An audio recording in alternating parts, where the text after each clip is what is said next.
One drop of blood. That was the promise. Not a needle in your arm, not vials of blood sent to a lab, just one prick of your finger, one single drop, and a sleek machine on your kitchen counter could run hundreds of tests. Cancer, diabetes, infection, cholesterol, in minutes, for pennies. The woman who promised it was hailed as the next Steve Jobs. She dropped out of Stanford at 19 to build it. By her early 30s, she was the world's youngest self-made female billionaire, worth $4.5 billion. Presidents praised her. Magazines put her on the cover. Her company was valued at $9 billion. There was only one problem. The machine didn't work. It never worked. And she knew. This is the story of how a 20-year-old with a dream and a black turtleneck built a $9 billion empire on a lie, and how that lie put real patients' lives in danger, before two young employees, terrified for their own safety, finally brought it all down. This is Trail of Greed, where we follow the money behind history's biggest financial crimes. Our series on corporate empires that lied began with Enron, a company that faked its numbers. Today is something different, and, in a way, darker. Because Enron lied about money. Theranos lied about medicine. And when you lie about medicine, the people who pay for it aren't just investors. They're patients. Let's follow the trail. Her name was Elizabeth Holmes, and to understand this story, you have to understand that, at least at the start, she may have genuinely believed. She had a real, almost obsessive idea. She hated needles. She was terrified of them. And she imagined a world where no one ever had to fear a blood test again, where a single, painless drop could tell you everything, cheaply, instantly, at any drugstore. It was a genuinely beautiful vision. It could have changed medicine forever. So in 2003, at just 19 years old, she dropped out of Stanford and founded a company to build it. She called it Theranos, a blend of therapy and diagnosis. And here's where the myth-making started. Holmes didn't just build a company, she built a character. She began wearing black turtlenecks, deliberately echoing her hero, Steve Jobs. She spoke in a strikingly deep, deliberate voice, one that many former colleagues later said they believed she affected on purpose, to command authority in rooms full of older men. She rarely blinked. She was magnetic, visionary, and absolutely relentless. And people believed. Money poured in, eventually close to $1 billion from investors, including some of the most famous names in the country. Media mogul Rupert Murdoch, the family behind Walmart. Powerful families staking fortunes on a college dropout with a dream. She had the vision. She had the money. She had the story. There was just one thing she didn't have: the technology. At the center of it all was a device. She called it the Edison, later the Mini Lab. A sleek black box about the size of a desktop printer that was supposed to perform the miracle. Hundreds of tests from one drop of blood. But behind the beautiful exterior, in the labs, the engineers were living a nightmare. Because the science of what Holmes was promising was staggeringly hard, arguably impossible with the technology of the time. A single tiny drop of blood from a finger is a messy, unreliable sample. It clots. It's contaminated. There simply isn't enough of it to run the hundreds of different tests she was promising, and the Edison couldn't do it. In testing, it was wildly unreliable. It gave different results for the same blood. It broke down constantly. On the rare occasions it ran, its numbers often couldn't be trusted at all. So Theranos did something extraordinary, and ultimately, criminal.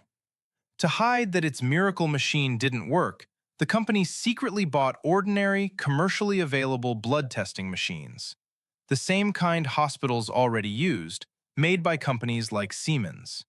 And behind the scenes, it ran many of its tests on those, not on the Edison at all. Picture the deception.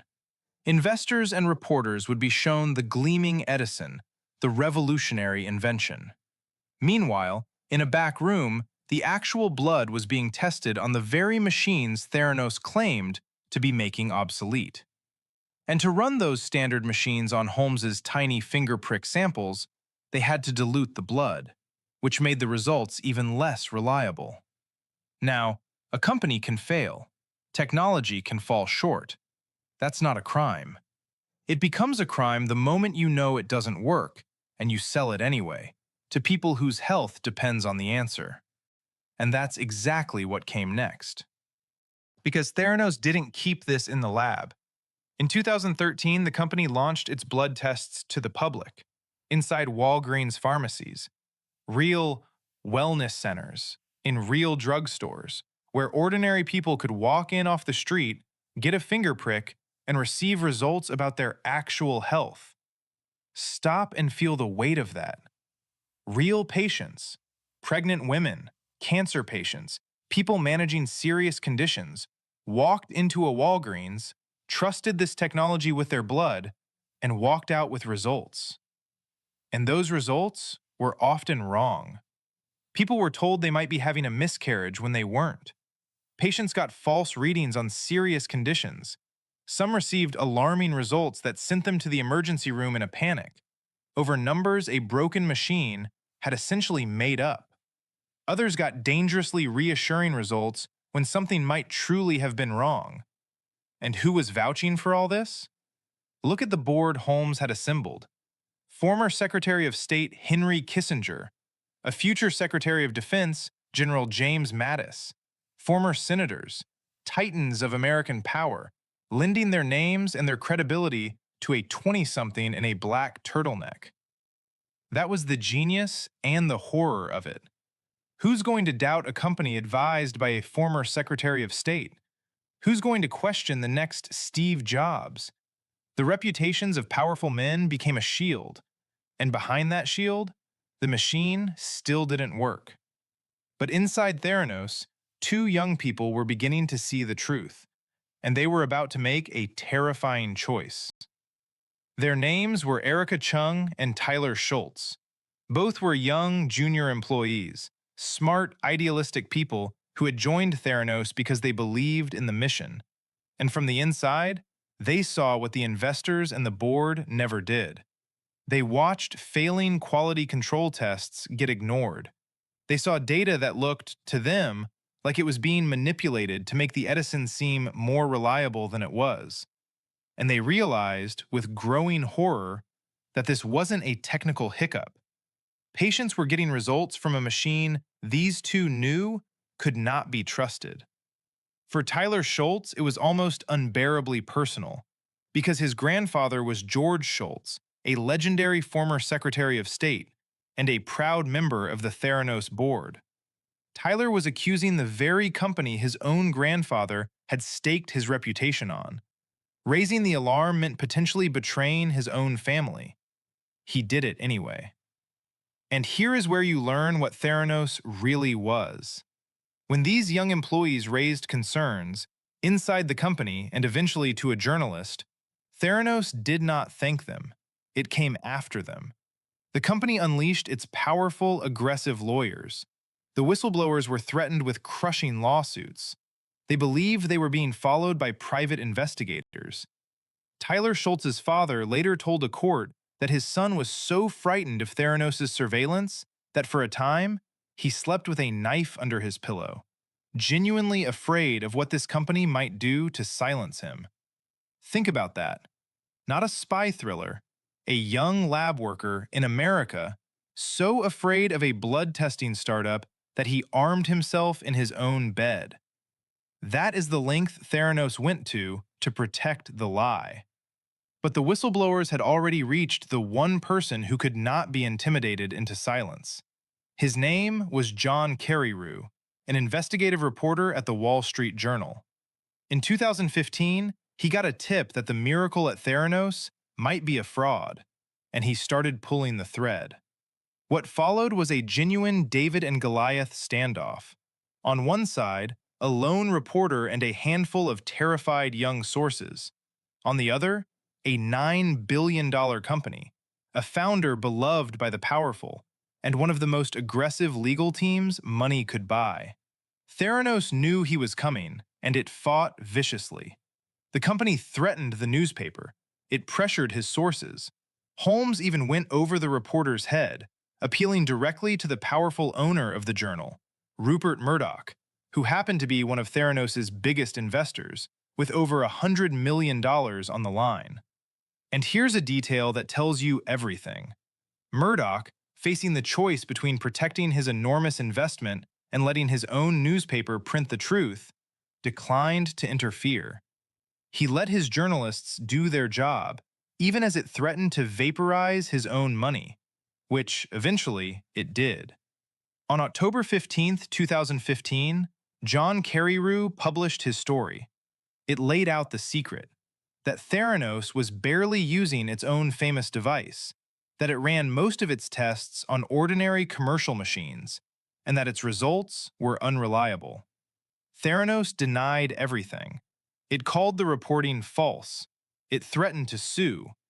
Holmes went on television, calm and defiant, and insisted this was just what happens when you try to change the world. But the dam had cracked, and now the regulators came. Prompted in part by whistleblower Erica Chung, who wrote directly to federal health regulators, the government inspected Theranos' actual lab. What they found was damning. Serious deficiencies so severe that regulators concluded the lab posed a genuine danger to patient health. After that, the collapse was breathtakingly fast. Theranos was barred from running a lab. Walgreens ended the partnership and closed the wellness centers. The company was forced to void or correct tens of thousands of blood test results, an admission that countless patients had been given numbers that couldn't be trusted. Its $9 billion valuation evaporated to nothing. Holmes's personal net worth, once $4.5 billion, was revised by Forbes to zero. In 2018, the U.S. government charged Elizabeth Holmes and her former partner and company president, Sunny Balwani, with massive fraud. The trial was a national spectacle. Holmes took the stand in her own defense. She portrayed herself as a true believer whose dream had simply failed, and, in dramatic testimony, made serious allegations of abuse against Balwani, arguing he had controlled her. It was a wrenching, complicated defense. The jury reached a careful, split verdict. In early 2022, Elizabeth Holmes was found guilty of defrauding the investors who'd poured fortunes into her lie. On the charges related to defrauding patients, that particular jury did not convict her. Her partner, Balwani, tried separately, fared far worse. Convicted on all counts, including the patient charges. In November 2022, Elizabeth Holmes was sentenced to more than 11 years in federal prison. In 2023, the woman once called the next Steve Jobs walked into a federal prison in Texas to begin her sentence. She lost her appeal in 2025. As of now, she remains behind bars. So, what's the lesson of Theranos? And why does it haunt people more than almost any fraud on this channel? Every other story we've told is about money. Ponzi, Madoff, Enron, they stole wealth. Devastating, yes. But Theranos crossed a line those frauds never did. Elizabeth Holmes wasn't gambling with people's savings. She was gambling with their blood, with real diagnoses, with whether a patient thought they were sick or healthy, pregnant or not, dying or fine. And here's the question that has no clean answer, the one that makes this story so unshakable. Did she start as a con artist? Or did she start as a true believer, with a beautiful dream, who simply could not accept that it didn't work, and lied, and lied, and kept lying, until the lies became a crime that endangered lives? Because that may be the most frightening kind of fraud of all. Not the cold, calculating thief, the believer. Someone so convinced their vision is right, so certain the breakthrough is just around the corner, that they'll fake the results today to buy time to make it real tomorrow. The trouble is, tomorrow never comes. And by the time you admit it, you've already handed a broken machine a real patient's blood. Elizabeth Holmes told the world a story so compelling that senators, generals, billionaires, and the media all believed it. The story was breathtaking. The vision was beautiful. It just wasn't true. And no amount of belief could turn one drop of blood into a miracle. So I want your verdict. And this one's genuinely hard. Was Elizabeth Holmes a cold-blooded con artist from the start? Or a true believer who lied to save a dream and destroyed lives doing it? There's no easy answer, and I want to hear yours. Drop it in the comments. I read and reply to everyone in the first hour. This is our series on corporate empires that lied. And if you're new, the rest are right here waiting. Subscribe so you don't miss what's next. Because next time, we cross the Atlantic to a company that was hailed as Germany's answer to Silicon Valley, a golden tech champion worth billions. Until nearly 2 billion euros went missing, and one of its top executives vanished into thin air. To this day, he's a fugitive nobody can find. That's Wirecard. Follow the money. Follow the trail.